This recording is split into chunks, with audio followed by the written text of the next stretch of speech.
നമുക്കറിയാം കേരളക്കര ഒന്നാകെ ചർച്ച ചെയ്തുകൊണ്ടിരുന്നൊരു വിഷയമായിരുന്നു നെയ്യാറ്റിൻകര ഗോപൻ, അതായത് മണിയൻ എന്ന ചുമട്ടുതൊഴിൽ അയാളെ കാണാതായ കാര്യങ്ങൾ പിന്നീട് അത് ഒരു സമാധി ആയതായിട്ടും ഒരു എന്താ പറയുക ഋഷിപീഠത്തിലൊക്കെ ഇരുത്തിയതായിട്ടും ഒക്കെ പിന്നീട് കുറച്ച് ന്യൂസൊക്കെ വന്നു.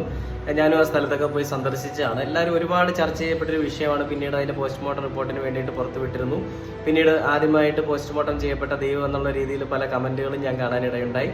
അങ്ങനെ ഇത് ഒതുങ്ങിയിരുന്ന ഒരു സംഭവം വീണ്ടും ശ്രദ്ധയിലേക്ക് വന്നിരിക്കുകയാണ്. അതിന്റെ പ്രധാന റീസൺ വേറൊന്നുമല്ല, അതിന്റെ ആന്തരിക അവയവങ്ങളുടെ ഒരു പരിശോധനാ ഫലം വരേണ്ടതായിട്ടുണ്ടായിരുന്നു. ഇനി രാസപരിശോധനാ ഫലം കൂടി വരേണ്ടതായിട്ടുണ്ട്. അപ്പോൾ അതിൽ ആന്തരിക അവയവങ്ങളുടെ ഒരു പരിശോധനാ ഫലത്തിന്റെ ഒരു അടിസ്ഥാനത്തിൽ പോസ്റ്റ്മോർട്ടം എനിക്ക് തോന്നുന്നു ആ പോസ്റ്റ്മോർട്ടം ചെയ്ത സമയത്ത് അത്രയ്ക്ക് ഒരു വ്യക്തമായിട്ടുള്ള തെളിവുകൾ ഉണ്ടായിരുന്നില്ല. എങ്കിലും മരണകാരണത്തിൽ അയാൾക്ക് കുറച്ച് വാൽവിലൊക്കെ ബ്ലോക്ക് ഉണ്ടായിരുന്നുള്ള പിന്നീട് നമ്മൾ അറിഞ്ഞത് അതിൽ കുറെ ഞെട്ടിക്കുന്ന കാര്യങ്ങൾ നമ്മൾ അറിയാനിടയുണ്ടായി. ഒന്നിലധികം കാര്യങ്ങളുണ്ട്. മൂക്കിലും തലയിലും ചതവുണ്ടായിരുന്നു. അതേപോലെ തന്നെ ലിവർ സിറോസിസ്